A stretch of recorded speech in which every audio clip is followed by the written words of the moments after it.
여러분들은 유명하십니까? 유명하신 분을 알고 계십니까? 가끔 가다가 유명하신 분이나 높은 분을 알고 있으면 자랑을 합니다.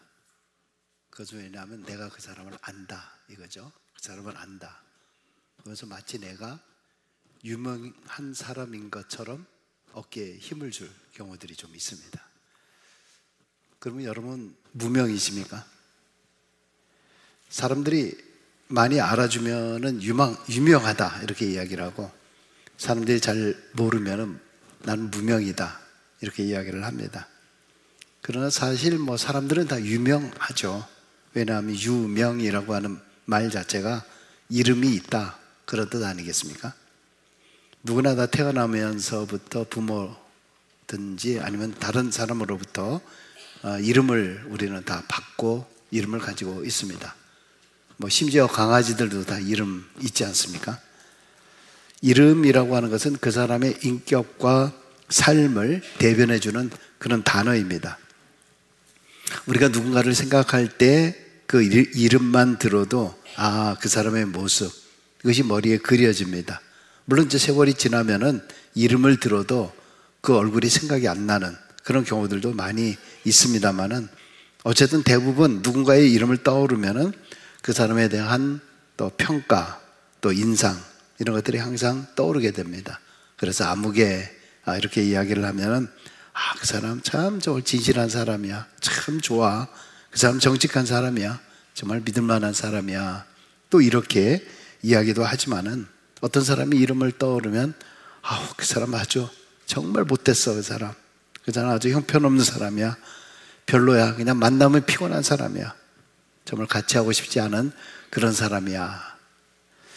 이렇게 사람이 어떤 사람의 이름을 생각할 때에 그런 평가와 함께 기억이 되는 것은 평소 그 사람을 보아왔던 자신의 생각 때문에 그렇게 되겠죠.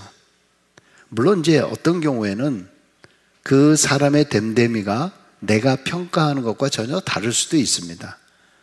저 사람 참 교만해 보인다 이렇게 생각을 했는데, 막상 이야기해보고 함께 대화하고 나누다 보면 참 겸손하고 그리고 일반적인 상식이 참 있으신 그런 분이다.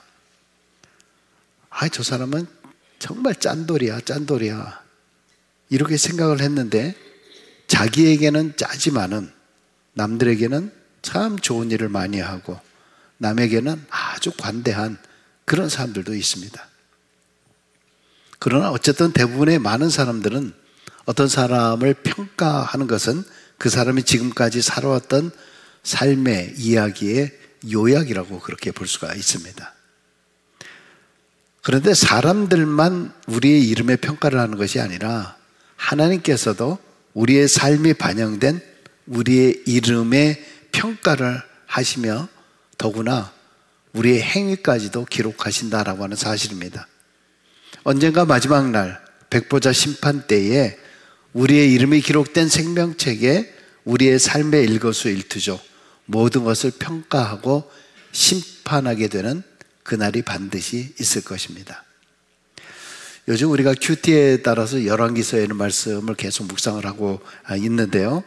물론 이제 큐티 하시는 분들 또 새벽 예배에 나오시는 분들은 이 말씀들을 쭉 묵상을 합니다만, 주일날 바로 오신 분들은 사실 성경을 읽어도, 오늘 같이 본문을 읽었습니다만 이게 도대체 무슨 내용이지, 어떤 말인지 아마 그런 경우들이 많이 있을 거라고 생각을 합니다.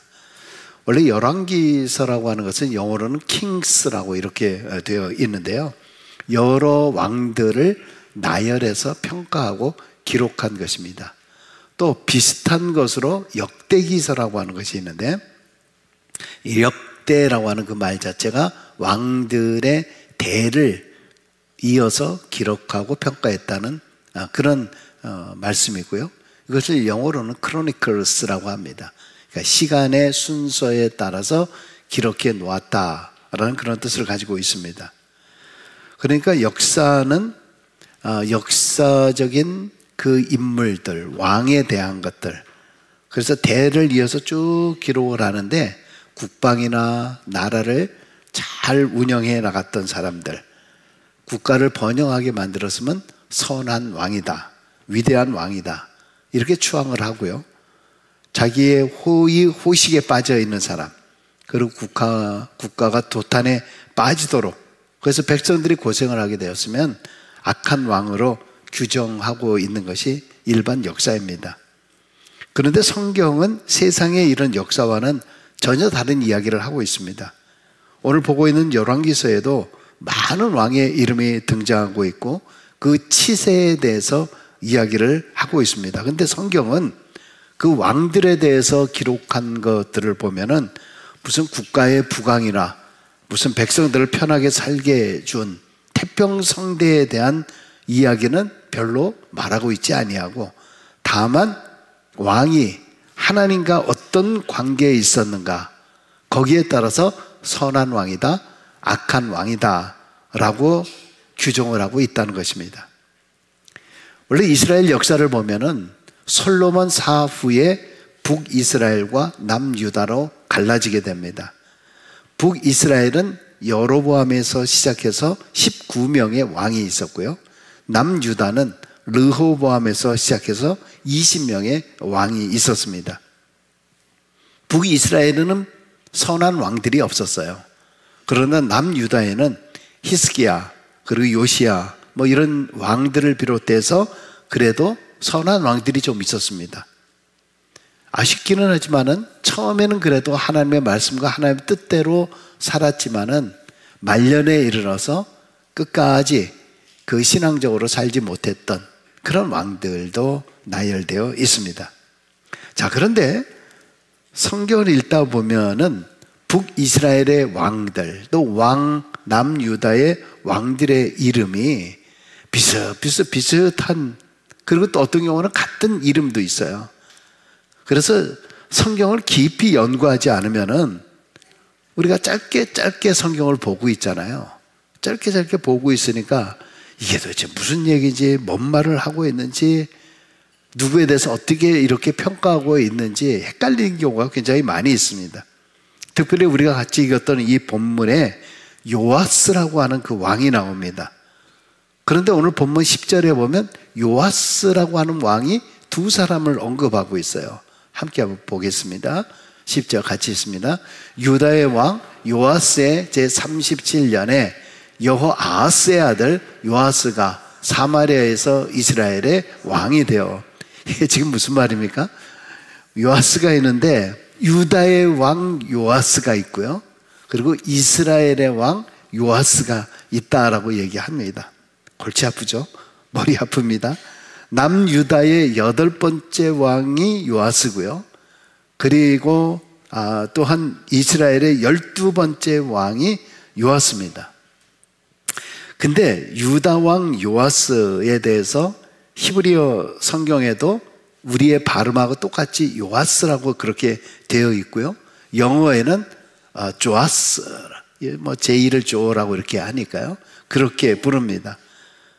근데 북이스라엘 왕 요아스에 대해서는 히브리어 성경에 보면은 여호아스라고 하는 말로 되어 있어요. 근데 세번역, 한글 세번역에는 마찬가지로 여호아스라고 번역이 되어 있습니다. 영어에는 제호아스라고 하는 말로 되어 구별해서 기록하고 있다라고 하는 것입니다.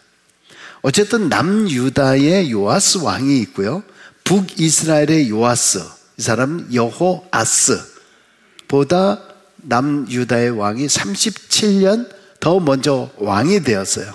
그러나 두 시대에 이 두 왕은 동시대에 같이 살았던 시간들이 있었던 겁니다. 그래봐야 한 3년 정도밖에 되지는 않지만 남유다와 북이스라엘의 왕으로 통치를 하고 있었다. 이것이 개역성경의 이름은 같습니다. 동명이인으로 되어 있습니다만 성경은 이 두 사람을 아주 다르게 취급하고 있다라고 하는 것입니다. 솔로몬 혈통의 남유다 왕족 중 유일하게 목숨을 건진 왕이 남유다의 요아스 왕입니다. 그가 왕이 되었을 때 겨우 7살이었습니다. 그런데 그는 하나님을 바르게 섬겼던 제사장 여호야다의 도움을 받아서 바른 신앙을 가지고 바른 정치를 했습니다. 그래서 열왕기하 12장 2절에 이런 말씀이 있어요. 요아스는 제사장 여호야다가 그를 교훈하는 모든 날 동안에는 여호와 보시기에 정직히 행하였으되. 물론 이 남유다 요아스도 시간이 지나면서 아람의 침공을 받으면서 나라가 어려움에 처하게 되니까 신앙적인 방법이 아니라 정치적인 방법으로 문제를 해결하려고 하는 불신앙적 모습을 보이기는 했지만은 그래도 40년씩이나 이 남유다를 통치했는데 비교적 선한 왕이라고 평가가 되기는 합니다. 그런데 또 다른 요아스, 즉 북이스라엘의 요아스, 여호아스 왕은 16년 동안 북이스라엘을 통치했는데 그는 하나님 보시기에 악한 왕이었습니다. 그래서 11절에 이렇게 기록하고 있습니다. 여호와께서 보시기에 악을 행하여 이스라엘에게 범죄하게 한 느바세 아들 여로보암의 모든 죄에서 떠나지 아니하고 그 가운데 행하였더라. 즉 이 왕에 대해서는 16년 동안 통치한 결론이 뭐냐 하면 그냥 악한 왕이었다. 결론이 이거예요.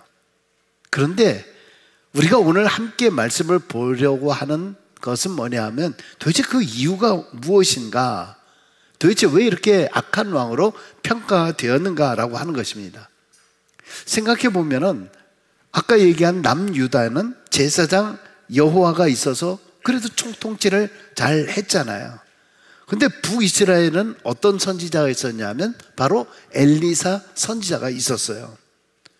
근데 이 엘리사 선지자가 50년이라고 하는 긴 세월 동안 하나님께 쓰임을 받아왔거든요. 그런데 이제 하나님 앞에 갈 때가 된 겁니다. 돌아가시게 된 때입니다.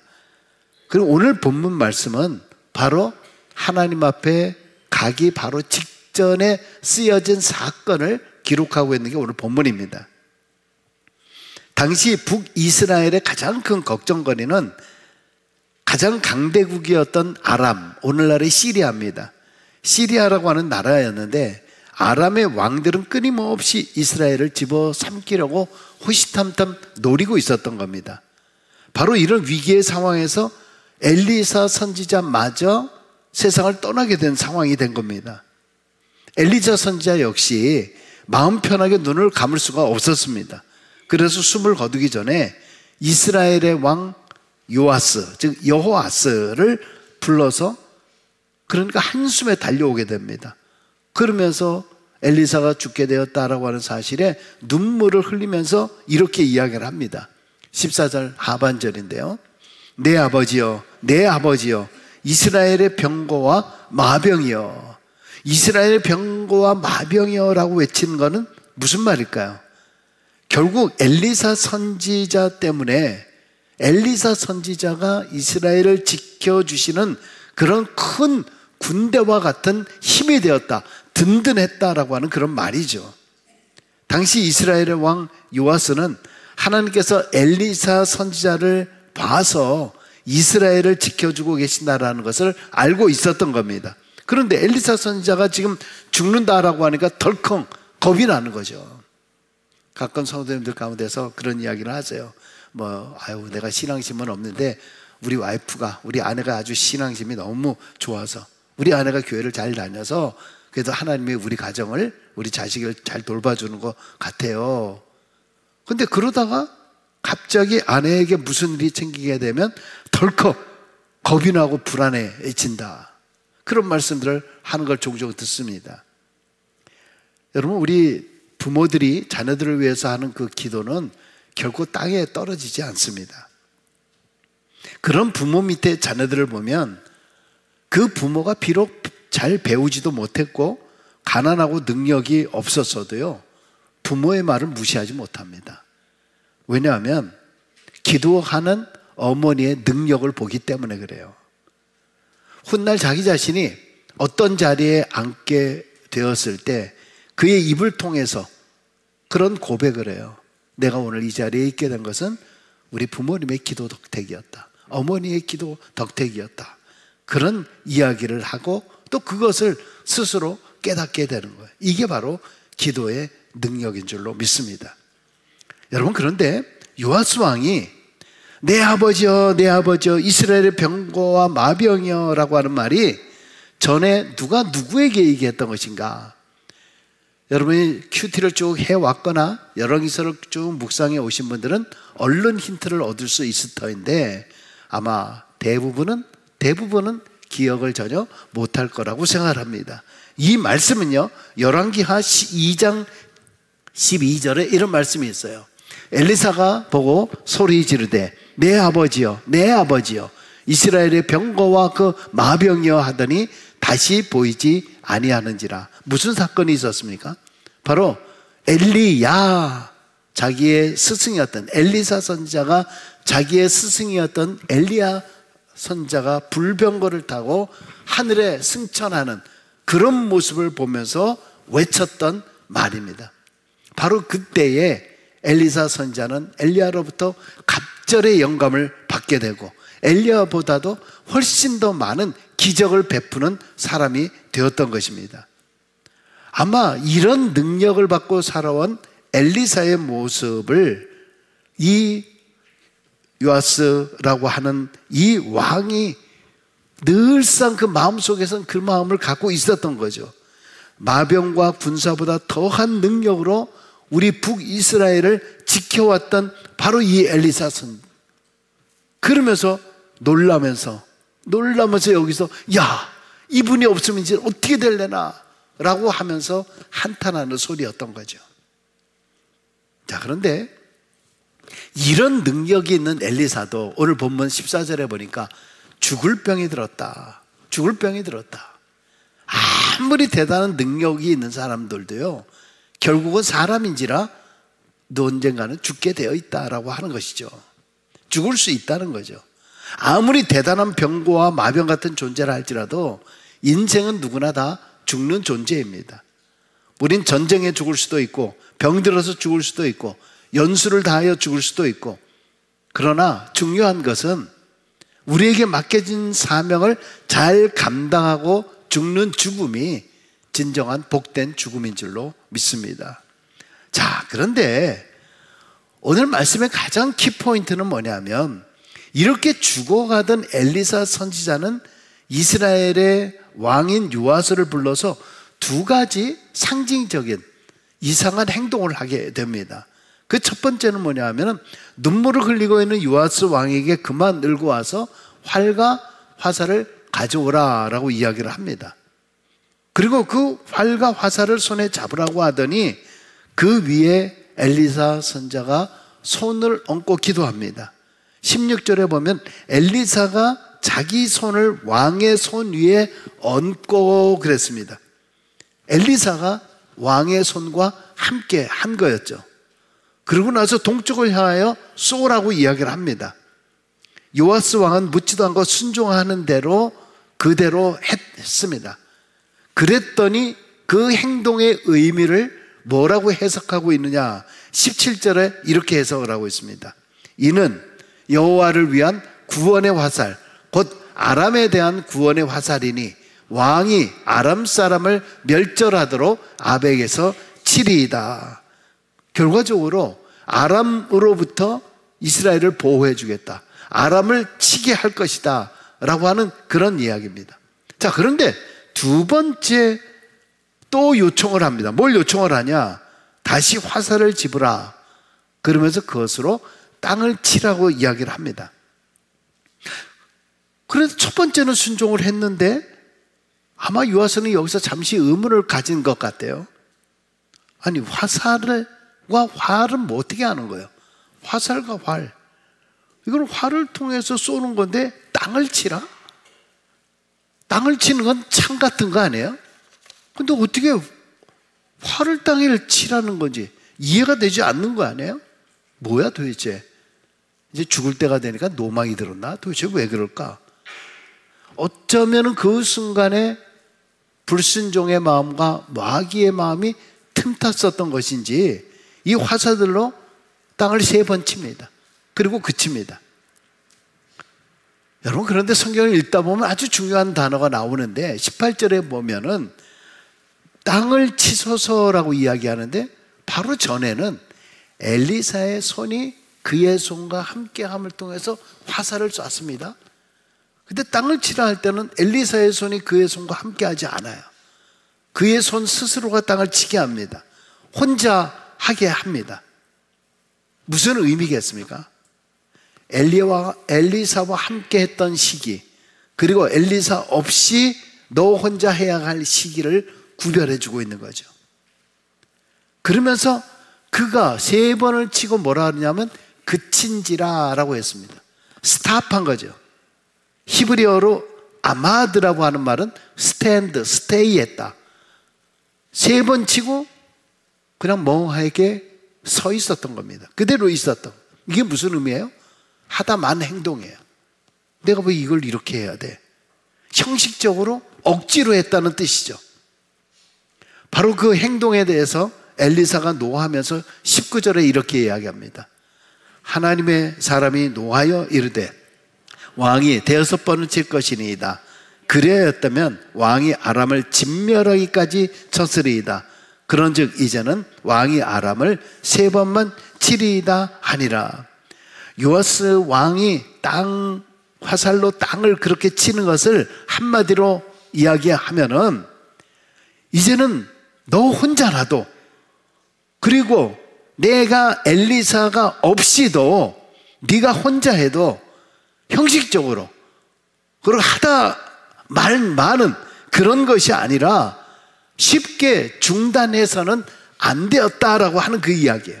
한마디로 얘기하면 그치지 말고 계속 쳤었더라면 이스라엘을 그동안에 못 살게 했던, 이 괴롭게 했던 이 아람 나라 시리아를 완전히 끝낼 수 있었는데, 그치지 않고 계속 쳤더라고 하면 네가 승리하는 삶을 살 수 있었을 터인데 3번만 치고 중단하는 바람에 문제를 완전히 해결할 수 없었다는 거예요. 왜 3번만 친 것이 문제가 되었을까? 무슨 의미일까? 이거 중요한 것은 그 스스로가 이 정도면 됐다라고 해서 스탑한 거 아니에요. 이 정도면 됐다라고 스탑했잖아요. 뭐가 문제인가? 여러분, 우리는 뭘 지금 스톱하고 있어요? 여러분 지금 뭘 지금 그만하고 있습니까? 나는 이 정도 예배 드렸으면 됐다라고 생각했기 때문에, 나는 이 정도 기도했으면 됐다라고 생각했기 때문에, 일주일 금식하면 되었다라고 생각했기 때문에, 40일 기도하면 되었다라고 생각했기 때문에, 이 정도 봉사하면 됐다고 생각했기 때문에, 이 정도 헌신하면 됐다라고 생각했기 때문에, 이 정도 순종하면 되었다라고 생각했기 때문에, 즉 자기의 생각이 기준이 되어서 이만하면 됐다라고 생각하여서 예배를 중단하고, 기도를 중단하고, 봉사를 중단하고, 헌신을 중단하고, 순종을 중단하고. 중단하면 안 된다는 거예요. 중단하면 안 된다는 거예요. 지금 나에게 일어나고 있는 일이 무엇 때문인가? 중단했기 때문이라는 거예요. 신앙생활에 있어서 가장 큰 함정은 이 정도면 됐다라는 그런 자기의 생각, 자기의 판단, 자기의 기준, 자기의 경험, 자기의 결론입니다. 신앙생활을 함에 있어서 가장 위험한 때가 언제일까? 그것은 이 정도면 됐다라고 자기 만족하는 것, 자기의 결론에 빠질 때입니다. 나는 이 정도 예배 드려도 내 신앙은 흔들리지 않아라고 생각하기 때문에. 근데 성경을 읽으면서 궁금한 게 있는데요. 그러면 사실 처음부터 엘리사 선지자가 요아스 왕에게 좀 많이 쳐라 라고 좀 얘기를 했으면 되는 거 아닌가요? 그런데 왜 가르쳐주지도 않고 나서 나중에 막 화를 내는 거예요? 성격도 참 신기하죠. 왜 이럴까? 여러분, 그것은 하나님에 대한 신뢰와 확신의 문제를 보는 거죠. 많은 사람들이 신앙생활을 한다면서 너무나 하나님의 뜻을 내 맘대로 정해버리는 그런 경향들이 있습니다. 늘상 하나님의 뜻에 맡기겠다, 하나님의 뜻이다라고 이렇게 이야기를 하면서 막상 하는 것을 보면 내가 시간을 정하고 내가 행동을 정하고, 어떤 경우는 하나님을 그래서 위협합니다. 하나님, 내가 이렇게까지 하는데 안 해주면 알아서 하세요. 내가 40일씩이나 간구했는데도 왜 빨리 안 해주는 겁니까? 내가 이 정도 했으면 남들보다 훨씬 난 거 아닙니까? 남들보다 훨씬 더 잘한 거 아닙니까? 내가 이렇게 교회를 위해서 헌신하는데 왜 날 알아주지 않습니까? 왜 사람들이 나를 알아주지 않습니까? 아마 엘리사 선지자는 요아스에게 화살로 땅을 두드리라고 하면서 주목하여 보았던 것 같아요. 무엇을 보았을까요?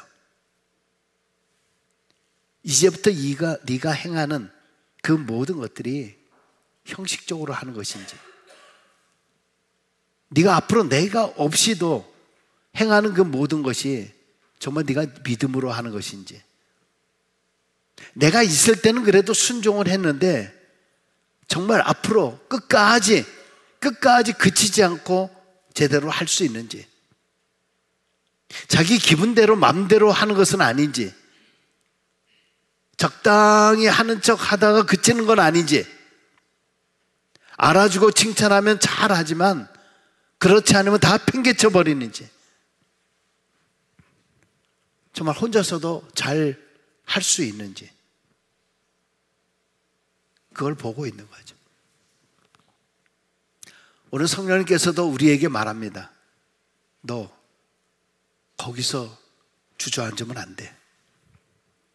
너 지금까지 잘해왔다면서 이제 거기서 주저앉으려고 해? 거기서 스탑하려고 해? 거기서 무너지면 안 돼. 거기서 포기하면 안 돼. 그 정도면 됐다라고 생각하면 안 돼. 때로 하나님께서는 우리가 이해할 수 없는 그런 요구를 하시고요, 우리가 계산할 수 없는 요구를 하시기도 해요. 도무지 이해할 수 없는 환경으로 이끄실 때가 있고요, 도무지 말도 안 되는 상황으로 우리를 이끌 때가 있습니다. 그때 우리는 안달해요. 도대체 하나님 왜 이러실까? 왜 나한테 이럴까? 불평하고 원망해요. 그리고 막 조급해집니다. 그러다 보면은 하나님의 뜻과 하나님의 때를 기다린다고 하다가 인간적인 행동을 해요. 불신앙적인 행동을 합니다. 자기의 뜻대로 행동하고 그것이 마치 하나님의 뜻인 줄 알고 하나님의 뜻대로 행한 것이라고 얘기해요. 마음대로 해요. 그리고 그것이 주의 뜻이라고 말합니다. 여러분, 그런데 바로 거기에서 하나님께서는 다음의 계획이 있으신 거예요. 이스라엘 백성들을 광야로 인도하셨지만 하나님께서는 거기서부터 왜가 아니라 도대체 왜 나를 광야로, 왜 거친 광야로, 왜 나를 이런 시련과 고통 속으로 몰아넣을까? 그런데 하나님께서는 그 광야에서 그 다음 계획을 준비하고 계세요. 하나님께서 왜 하필이면 나로 하여금 이 사방으로 막혀있는 홍해바다 앞으로 나를 몰아쳐 넣는 거야? 내가 지금 신앙생활을 얼마나 내 나름대로 잘해왔는데 왜 나를 이렇게 다 막아놓는 거야? 도대체 길이 없어. 어떻게 할 수 있는 방법이 없어. 하나님도 어쩔 수 없어. 그런데 인간적으로 도저히 불가능한 홍해바다 앞으로 인도하셨지만 하나님께서는 그 다음 계획을 가지고 계셨어요. 가뭄으로 기근으로 고통하고 있는 이스라엘, 그 고통 속에서 엘리야 시대 때 엘리야가 외칩니다. 하나님은 저 작은 구름을 통해서 비 준비하고 계시다. 하나님은 다음 계획을 준비하고 계시다는 거예요. 말도 안 되는 화살을 땅으로 치라라고 하셨지만은 하나님께서는 그 다음 계획을 가지고 계셨던 거야. 바로 이때 의심하지 말고 포기하지 말고 좀 더 끝까지 더 쳤더라면, 더 형식적이지 아니하고 조금 더 진정성을 가지고 했었더라면, 이때 의심을 품지 않고 끝까지 순종했더라면, 여러분 오늘을 살면서 여러분은 어떤 이름으로 남기를 원하십니까? 요아스 왕처럼 실패하는 그 이름이 되지 마십시오. 우리 하나님께서는 내 문제를 해결하실 다음의 방법을 가지고 계시다. 따라하십시다. 우리 하나님께서는 내 문제를 해결하실 다음의 방법을 가지고 계시다. 할렐루야. 아멘. 내 스스로 판단해서 이만하면 됐다, 그게 아니라 하나님께서 그만하실 때까지 믿음으로 멈추지 않고 끝까지 순종하면서 두드리는 인생, 그런 모든 인생들이 되시길 주 여러분을 간절히 축원합니다. 기도하겠습니다.